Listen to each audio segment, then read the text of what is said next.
về vấn đề giữa Kylian Mbappé và Real Madrid, ai mới là người cần ai hơn. Có một cầu thủ có một câu hỏi được đặt ra trong cuộc tranh luận La Tribu trên Radio Marca mới đây, đó là ai cần ai hơn, Real Madrid cần Mbappé hay Mbappé cần Real Madrid. Rovarela đã hỏi tôi như vậy. Chắc chắn không có người nào nghi ngờ đẳng cấp Mbappé. Anh ấy đã chứng minh anh ấy đã chứng minh đủ nhiều trong những năm qua. Nhưng có nhiều lý do để tranh luận về việc Real cần anh hay chính bản thân cầu thủ này cần Real. Cầu thủ xuất sắc nhất thế giới sẽ rời PSG vào mùa hè này với không chức vô địch Champions League trong 7 mùa giải và hàng trăm triệu USD đầu tư thành công.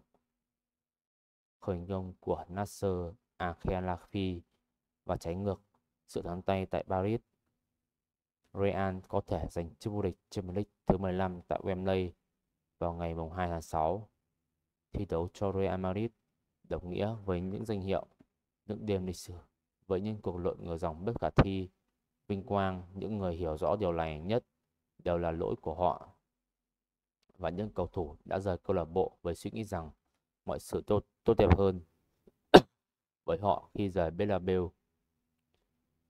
Ronaldo là người đầu tiên làm điều đó sau khi giành chú cú Decimotercera ở Kip vào năm 2018. Và chúng ta đều biết CR7 đã chật vật thế nào trong 6 năm qua. Một người khác cũng thấu hiểu tình cảnh này là Sergio Ramos. Kể từ khi rời Real Madrid, sự nghiệp của anh cũng trở nên tồi tệ hơn. Rafael Varane cũng đang mắc kẹt ở Man U. Casemiro thậm chí còn bị chỉ trích việc không có sự xuất dự Copa America 2024 cùng đội tuyển Brazil. Asensio chỉ đóng vai trò chủ yếu ở PSG, còn Benzema mất hút ở Saudi Pro League. Họ là những ví dụ mới nhất về việc các ngôi sao đã lụi bại và mất hết danh tiếng sau khi rời Real Madrid để tìm kiếm những thử thách mới. Hẳn bây giờ ai cũng hiểu ý nghĩa của việc chơi cho Real Madrid, và ngay cả cầu thủ bóng đá giỏi nhất hành tinh là Kylian Mbappé cũng không thể vượt qua cám dỗ từ câu lạc bộ thành công nhất thế giới này. Mọi người đều cần Real Madrid nhiều hơn Real Madrid cần họ. Mbappé đã đạt được rất nhiều danh hiệu, vinh quang trong sự nghiệp dù anh còn khá trẻ.